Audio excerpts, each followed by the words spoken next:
ओम श्री गणेशाय नमः। ओम नमो पार्वती पते।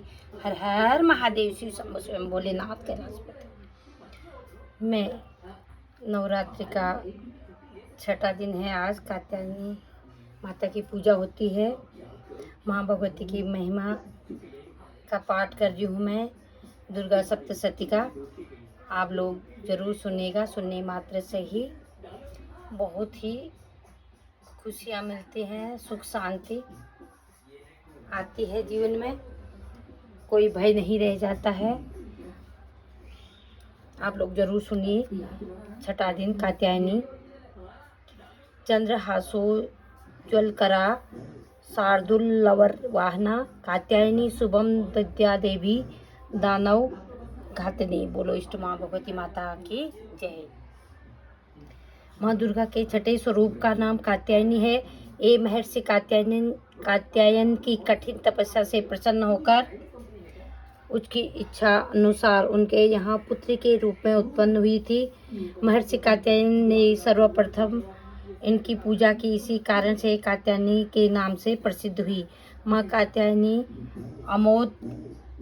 अमोद फलदायिनी है। दुर्गा पूजा के छठे दिन इनके स्वरूप की पूजा की जाती है। बोलो इष्ट माँ भगवती माता की जय। इस दिन साधक का मन आज्ञा चक्र में स्थित रहता है। योग साधना में इस आज्ञा चक्र का अत्यंत महत्वपूर्ण स्थान है। इस चक्र में स्थित मन वाला साधक माँ कात्यायनी के चरणों में अपना सब सुख न्यौछावर कर देता है। परिपूर्ण आत्मदान करने वाले ऐसे भक्त को सहज भाव से ही माँ कात्यायनी के दर्शन प्राप्त हो जाते हैं। इनका साधक इस लोक में रहते हुए भी अलौकिक तेज से युक्त होता है। बोलो इष्ट माँ भगवती माता की जय। अब मैं 9वां अध्याय निशंभुवध का पाठ कर रही हूँ। आप लोग जरूर सुनिएगा। मैं मोबाइल को थोड़ा घुमाने की कोशिश करती हूँ। मैं पढ़ती हूँ, पता नहीं चलता है। आप लोग ये मत सोचना है कि कैसे खुद ही वीडियो बना रही, खुद ही पढ़ ली हूँ। आप लोग जरूर सुनिए, जैसे भी है मुझे माफ़ कर देना। आप सुनना। ऋषि बोले, हे भगवान, रक्तबीज का वध हो जाने पर एवं युद्ध में अन्य असुरों के भी मारे जाने पर शुंभ निशुंभ दैत्यों का क्रोध बढ़ गया। फिर दैत्यों की प्रधान सेना को साथ लेकर निशुंभ युद्ध करने आया। उसके आगे पीछे दाएं बाएं बड़े बड़े दैत्य थे। वे क्रोध के मारे होंठ काट रहे थे। शुंभ भी अपनी सेना के साथ मातृगणों से लड़कर चंडिका को मार डालने की इच्छा से आ गया। दोनों दैत्य बादलों की तरह बाणों की वर्षा करने लगे। अपने बाणों के समूह से चंडिका ने उनके बाण काट दिए। फिर शस्त्र समूहों से उन दैत्यों पर प्रहार किया। निशुंभ के तेज से तलवार तथा चमचमाती ढाल लेकर देवी के पराक्रमी वाहन सिंह के मस्तक पर प्रहार किया। अपने वाहन पर इस प्रकार प्रहार होते देख देवी ने सुरप्र नामक वाहन द्वारा निशुंभ की बड़ी तलवार तथा 8 चंद्रों वाली ढाल से भी काट दी। तलवार और ढाल के कट जाने पर उस दैत्य ने शक्ति चलाई। उसे आते देख देवी ने चक्र द्वारा उसके टुकड़े कर डाले। तब तो अत्यंत कुपित होकर निशुंभ दानव ने शूल उठा लिया और उसे फेंक दिया। देवी जी अपने मुख के से उसे चूर चूर कर डाला। दैत्य ने गदा उठाकर चंडिका देवी की ओर फेंकी। देवी ने उसे भी शूल द्वारा काट दिया और वह भस्म हो गई। फिर अंत में दैत्यराज को फरसा उठाए आता देखकर देवी ने बाण समूह से प्रहार कर उसे पृथ्वी पर गिरा दिया। उस भयानक पराक्रमी भाई निशुंभ से इस प्रकार धराशायी होने पर शुंभ क्रोध में भर गया और अंबिका को मारने के लिए सामने आया। वह रथ पर बैठा हुआ था। उसकी बड़ी बड़ी अनुपम 8 भुजाएं थी। उनमें 8 भयंकर शस्त्र शोभायमान थे। वो उन भुजाओं से सारे आकाश को ढांपकर शोभायमान हो रहा था। उसे इस प्रकार आता देखकर देवी ने शंख बंद किया और धनुष के अत्यंत दूसरा टंकार की समस्त दैत्यों के तेज नष्ट करने वाले घंटे का शब्द करके वे 10 दिशाओं को भर दिया। तब सिंह ने भी भारी गर्जना लगाई, उसके द्वारा आकाश, पृथ्वी एवं 10 दिशाएं गूंज उठी। तब काली ने आकाश में उछलकर पृथ्वी पर दोनों हाथों से ऐसे ताड़ना की कि उस शब्द से पहले के सभी शब्द मंद पड़ गए। बोलो श्री मां भगवती माता की जय। शुंभ के क्रोध का पारा चढ़ गया। फिर जबकि अंबिका ने कहा कि हे दुरात्मन, ठहर ठहर। तब आकाश में स्थित देवता जय जयकार करने लगे। शुंभ ने पहुंचकर आग बरसाती हुई भयानक शक्ति चलाई। अग्नि को पहाड़ की तरह आती हुई देखकर देवी ने मोहलका नामक शक्ति से उसे दूर हटा दिया। शुंभ ने फिर सिंहनाद किया, उसे तीनों लोग गूंज उठे। हे राजन, उस सिंहनाद का इतना घोर शब्द हुआ जैसे कि वज्रपात हो। उसने बाकी शब्दों को दबा दिया। तब शुंभ द्वारा छोड़े हुए बाणों को देवी ने तथा देवी द्वारा चलाए गए बाणों को शुंभ ने अपने अपने उग्र बाणों द्वारा सैकड़ों हजारों टुकड़े कर दिए। तब चंडिका ने कुपित होकर शुंभ को शूल से मारा। उसके लगते ही वो मूर्छित होकर पृथ्वी पर गिर पड़ा। इतने में निशंभु चैतन्य होकर वहां पहुंच गया। बोलो इष्ट मां भगवती माता की जय। हाथ में धनुष लेकर बाणों से काली तथा सिंह पर प्रहार कर दिया। उस दानवराज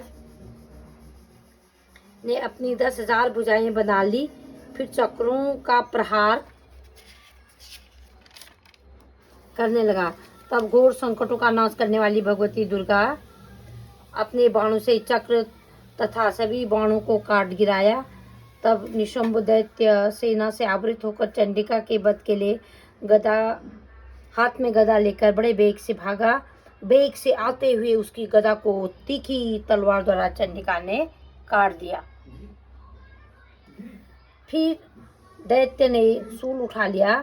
शूल हाथ में लिए उसे देव पीड़क निशंभ को आता देखकर चंडिका ने अपना शूल वेग से चलाकर उसकी छाती बीत दी। उसकी छाती फटते ही उसकी छाती से एक और महाबली दैत्य निकला। वो खड़ी रह इस प्रकार कहने लगी।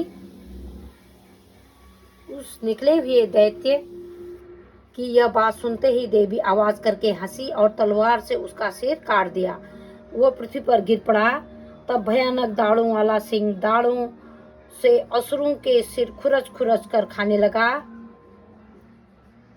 वैसे ही काल तथा शिवदूती ने बहुत से दैत्यों का भक्षण कर डाला।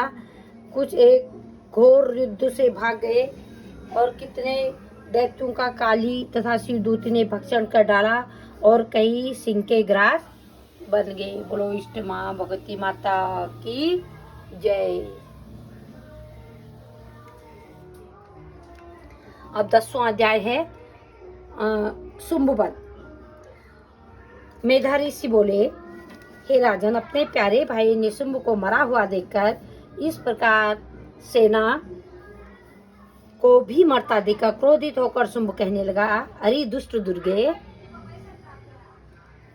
तू बल के घमंड से गर्व न कर। अरे अहंकारिणी, तू तो अन्य स्त्रियों के बल के सहारे लड़ रही है। देवी बोली, अरे दुष्ट, मैं अकेली हूँ। संसार भर में मेरे समान दूसरी है कौन? ये तो मेरी शक्तियां हैं,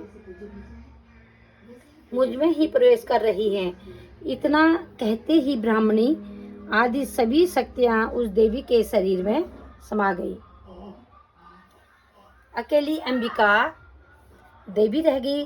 देवी बोली, मैं अपनी ऐश्वर्य शक्ति संपन्न अनेक शक्तियों के रूपों में यहाँ पहले विद्यमान थी। अब मैंने सभी रूप समेट लिए। अब तो अकेली युद्ध में खड़ी हूँ, तू भी स्थिर हो जा। ऋषि बोले, तभी सभी देवता तथा दैत्यों के देखते देखते देवी और शुंभ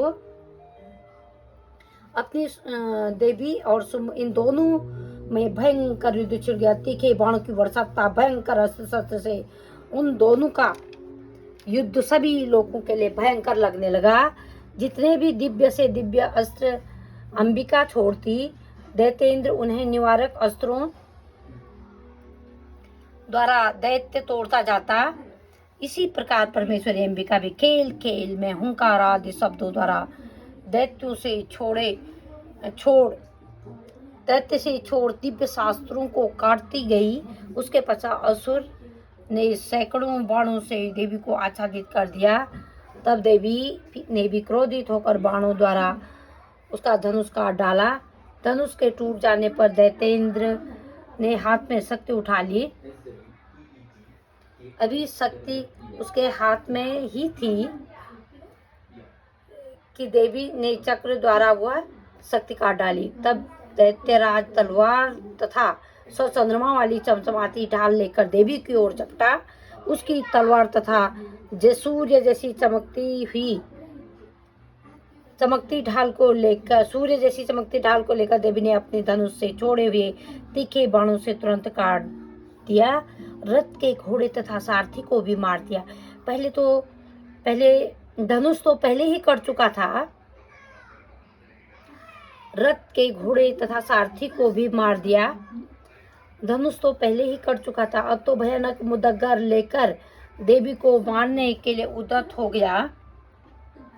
देवी ने उसके मुदग्गर को भी तीखे तीरों से काट दिया। फिर वह दैत्य मुख का तानकर बड़े वेग से दौड़ा। जैसे ही उस दैत्येश्वर ने देवी के हृदय में मुक्का मारा, देवी ने भी उसकी छाती पर एक चपेट जमा दी। देवी की उस चपेट के लगते ही वह दैत्यराज पृथ्वी पर गिर पड़ा। गिरकर भी सहसा उसी प्रकार उठ खड़ा हुआ। तब उछलकर देवी को उठाकर आकाश में स्थित हो गया। वहां भी इंद्राधार होकर वह चंडिका देवी के साथ युद्ध करने लगा।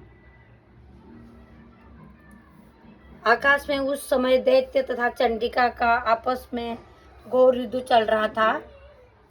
वह युद्ध मुनियों के लिए विस्मय कारक था। अब अंबिका ने उसके साथ देर तक युद्ध करते करते दैत्य को उठा लिया और उसे पृथ्वी पर पटक दिया। देवी द्वारा पटका हुआ वह पृथ्वी पर आकर खड़ा हो गया। मुक्का तान वह दुष्ट देवी को मारने की इच्छा से बड़े वेग से दौड़ा। तब उस दैत्य को आता हुआ देखकर देवी जी ने उसकी छाती में त्रिशूल भोंक दिया। पृथ्वी पर गिरा पड़ा। देवी के शूल से शत-विशत होकर पृथ्वी पर गिरते ही उसके प्राण निकल गए। उसका गिरना भी समुद्र, द्वीप एवं पर्वतों के साथ सारे पृथ्वी को हिला देने वाला था। उस दुरात्मा के मरते ही सारा संसार स्वस्थ एवं प्रसन्न हो गया। आकाश भी बहुत ही साफ दिखाई देने लगा। पहले जो उपद्रवी मेघ उठ रहे थे तथा उल्कापात हो रहे थे, वे भी सब शांत हो गए। दैत्यों के मारे जाने पर नदियां भी अपने अपने मार्ग पर चलने लगी। उसकी मृत्यु होते ही सभी देवताओं के मन प्रसन्न हो गए। गंधर्व मनोहर गायन करने लगे। अप्सराएं गणगान नाचने लगी। दूसरे बाजे बजाने लगे। वायु पवित्र होकर चलने लगी। सूर्य उज्जवल होकर चमकने लगे। दूसरे बाजे बजाने लगे। वायु पवित्र होकर चलने लगे। सूर्य उज्जवल होकर चमकने लगे। शांत हुई अग्निशालाओं की अग्नियां जलने लगी। संपूर्ण दिशाओं में भयंकर आवाज शांत हो गई। प्रजा सुखी हुई और सर्वज्ञ शांति स्थापित हो गई। बोलो इष्ट मां भगवती माता की जय। ओम नमो पार्वती पते। हर हर महादेव। हर हर महादेव जी। शिव शंभु स्वयं भोलेनाथ कैलाशपति। नारायण नारायण नारायण। हरे ओम हरे ओम हरे ओम। इस प्रकार माता का सप्तशती पाठ संपूर्ण हुआ। आप लोग ज़रूर सुनिएगा।